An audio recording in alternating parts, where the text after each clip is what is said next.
नमस्कार। आज हम व्यावहारिक अनुसंधान के बारे में अध्ययन करेंगे।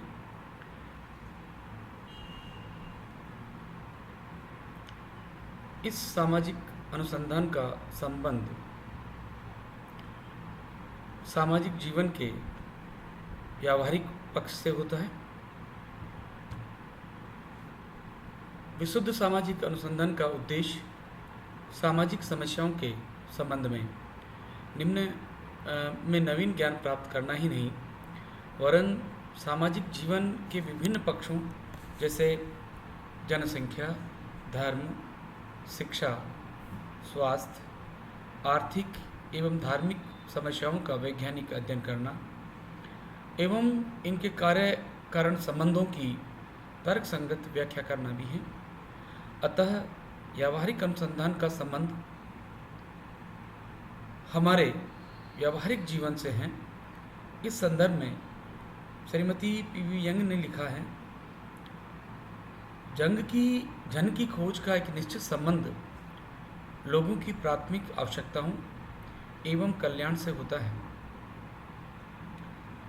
वैज्ञानिकों की ये मान्यता है कि समस्त ज्ञान सारभूत रूप में इस अर्थ में उपयोगी है कि वह सिद्धांतों के निर्माण में या एक कला को व्यवहार में लाने में सहायक होता है। सिद्धांत तथा व्यवहार आगे चलकर प्रायः एक दूसरे से मिल जाते हैं। सार रूप में, जैसा कि स्टार्डफर का मत है, व्यावहारिक अनुसंधान ज्ञान के विकास तथा परिमार्जन आदि की प्रक्रिया में निम्नानुसार योगदान करता है।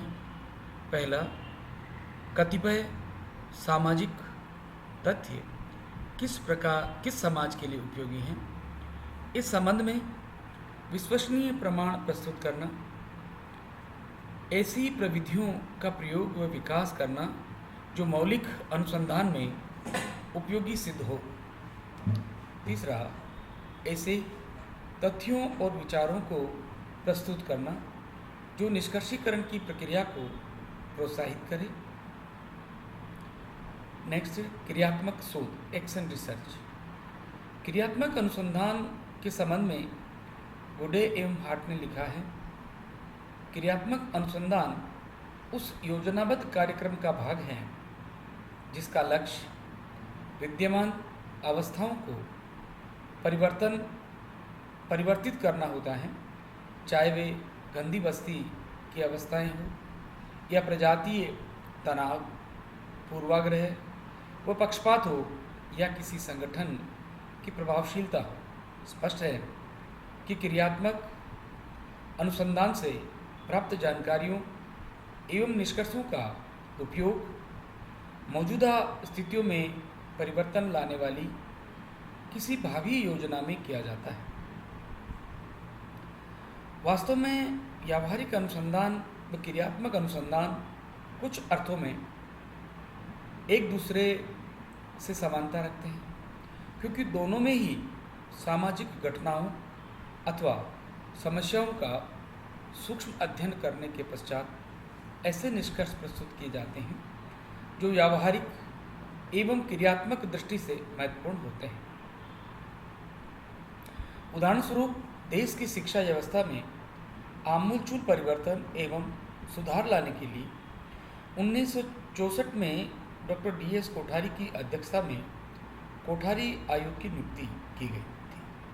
उन्होंने देश की शिक्षा व्यवस्था के प्रत्येक पक्ष से संबंधित ठोस प्रमाणों एवं तथ्यों को एकत्रित कर आवश्यक सुधार एवं परिवर्तन लाने के संबंध में सुझाव प्रस्तुत किए।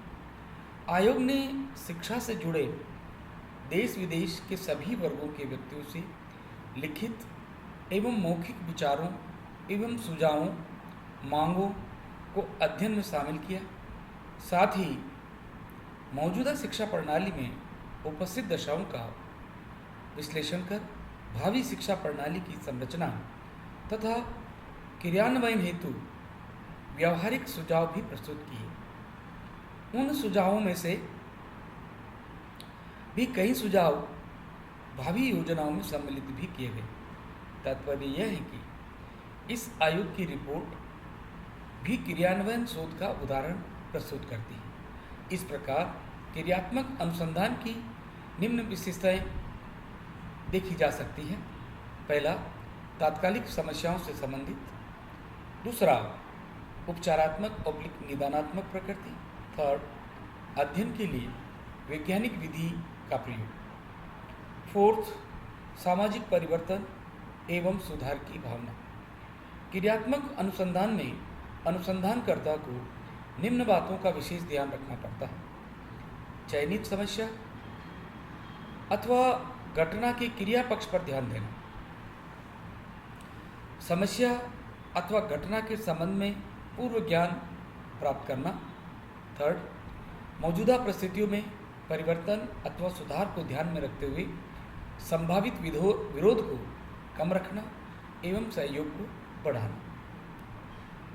अंतिम रिपोर्ट देने से पूर्व एक अंतरिम रिपोर्ट प्रस्तुत किया जाना और उससे प्रभावित व्यक्तियों एवं समूह की प्रतिक्रियाओं के आधार पर अंतिम रिपोर्ट का प्रारूप तैयार किया जाता है। नेक्स्ट, मूल्यांकनात्मक अनुसंधान, इवेल्युएटिव रिसर्च। आज सभी देश नियोजित परिवर्तन की दिशा में नियोजित दिशा में विकास कार्यक्रमों को प्रोत्साहन दे रहे हैं। लाखों करोड़ों रुपए अनेक विकास कार्यक्रमों जैसे स्वास्थ्य सुधार, गरीबी उन्मूलन, आवास विकास संबंधी योजनाओं, परिवार नियोजन, मद्य निषेध, रोजगार की योजनाएं एवं समन्वित ग्रामीण विकास आदि पर भी व्यय किए जा रहे हैं। तथापि इन कार्यक्रमों एवं योजनाओं का लाभ वास्तव में लोगों को मिल भी रहा है या नहीं, ये जानना है ही मूल्यांकनात्मक अनुसंधान का उद्देश्य है। मूल्यांकनात्मक अनुसंधान द्वारा इन कार्यक्रमों के लक्ष्यों एवं उपलब्धियों का मूल्यांकन किया जाता है। लक्ष्य एवं उपलब्धियों में जितना अंतर रहा और अंतर के कारण क्या रहे, जिससे कि भविष्य में बनाए जाने वाले कार्यक्रमों और योजनाओं में इस अंतर को कम किया जा सके, अर्थात योजनाओं को और अधिक प्रभावशाली बनाया जा सके। अनेक सरकारी, अर्ध सरकारी एवं गैर सरकारी संस्थाओं द्वारा समय समय पर ऐसे मूल्यांकन करवाए जाते हैं कि उनके द्वारा चलाए गए कार्यक्रमों की सफलता कितनी रही, असफलता के कारण क्या रहे इत्यादि। उदाहरण स्वरूप सामुदायिक विकास कार्यक्रम के मूल्यांकन के लिए भारत सरकार ने कार्यक्रम मूल्यांकन संगठन की स्थापना की। मूल्यांकनात्मक अनुसंधान के समय निम्न बिंदुओं का ध्यान रखना अत्यंत आवश्यक भी होता है। घटना की परिवर्तनशील प्रकृति के कारण प्रभाव का सही मूल्यांकन करने में निश्चितता की मात्रा न होना, कार्यक्रम से जुड़े हुए मूल्यांकनकर्ता का व्यक्तिगत पक्षपात न हो, उपरोक्त अनुसंधानों के अतिरिक्त अनुसंधान के अन्य प्रकारों को भी स्पष्ट कर सकते हैं। पहला, गणनात्मक अनुसंधान, क्वांटिटेटिव रिसर्च। इस प्रकार के अनुसंधान में गणनात्मक मापन एवं सांख्यिकीय विश्लेषण को अपनाया जाता है। तथ्यों के विश्लेषण में विभिन्न प्रकार की सांख्यिकीय विधियों का प्रयोग किया जाता है, जिससे अध्ययन में पारदर्शिता की मात्रा बढ़ जाती है। उदाहरण स्वरूप, कितने प्रतिशत महिलाओं ने परिवार नियोजन कार्यक्रम के अंतर्गत नसबंदी करवाई? अमेरिका और भारत के बीच हुए असैनिक परमाणु करार से किस वर्ग के कितने प्रतिशत लोग सहमत अथवा सहमत हुए हैं? छठे वेतन आयोग के लागू हो जाने से विभिन्न वर्गों के वेतन में बढ़ोतरी का प्रतिशत क्या रहा? इस प्रकार के अनुसंधान में निर्देशन का अनुसंधान प्ररचना का विशेष बल दिया जाता है। सेकंड, गुणात्मक अनुसंधान, क्वालिटेटिव रिसर्च। जब अनुसंधान का उद्देश्य व्यक्तियों के गुणों का विश्लेषण करना होता हो तो गुणात्मक अनुसंधान को अपनाया जाता है। उदाहरण के लिए, यदि हमें ये जानना हो कि उच्च शिक्षा के वर्तमान स्तर के प्रति लोगों की अभिवृत्तियों को सकारात्मक बनाने हेतु इसमें क्या क्या परिवर्तन किए जाए, इस संदर्भ में लोगों के विचारों, विशेष रूप से बुद्धिजीवियों, शिक्षकों और विद्यार्थियों के विचारों का अनुभव को शामिल करना होगा।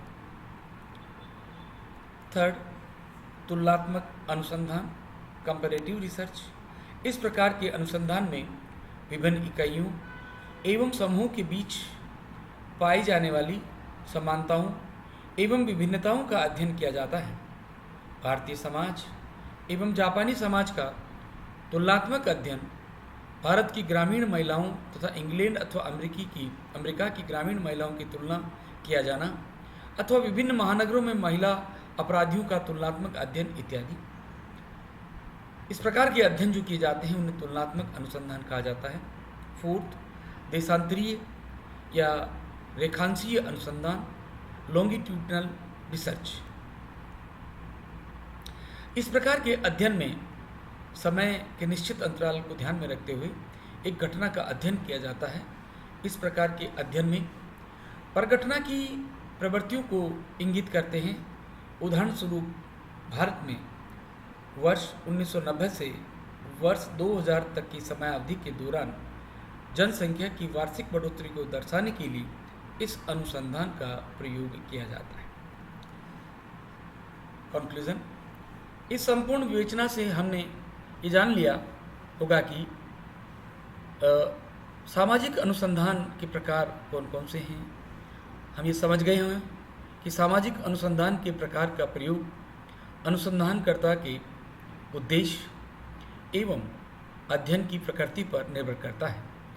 अनुसंधान की हर विशिष्ट प्रकार की अपनी एक संदर्भ परिधि तथा एक दृष्टिकोण होता है। उसी के अनुसार उसकी दिशा निर्धारित होती है। उदारीकरण और सूचना क्रांति के इस दौर में जब सामाजिक संरचना का कोई भी पक्ष परिवर्तन को अछूता नहीं रहा है, यद्यपि ये परिवर्तन सकारात्मक भी हैं और समस्या जनित भी है। सामाजिक अनुसंधान में विभिन्न प्रकार की भूमिका और भी महत्वपूर्ण हो जाती हैं।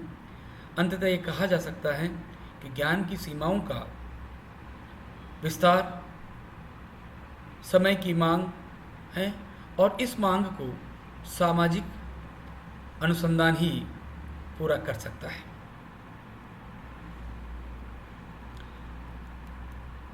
इसमें तीन प्रश्न बनते हैं। जब भी समय मिले आप इन प्रश्नों का आंसर देने का प्रयास करें। पहला प्रश्न आता है, सामाजिक अनुसंधान के विभिन्न प्रकारों की चर्चा उदाहरण सहित कीजिए। दूसरा क्वेश्चन बनता है, विशुद्ध एवं व्यावहारिक सामाजिक अनुसंधान की विशेषताओं को समझाइए।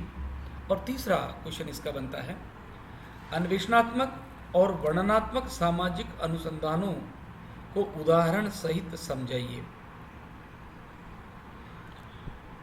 इसकी बुक्स अगर आप कहीं से मिलना चाहें तो ढूंढ लीजिएगा। राम आहूजा की बुक है रिसर्च मेथड्स, और एक KD Bailey methods of social research, और एक सीए मेजर की बुक है survey methods and social investigation.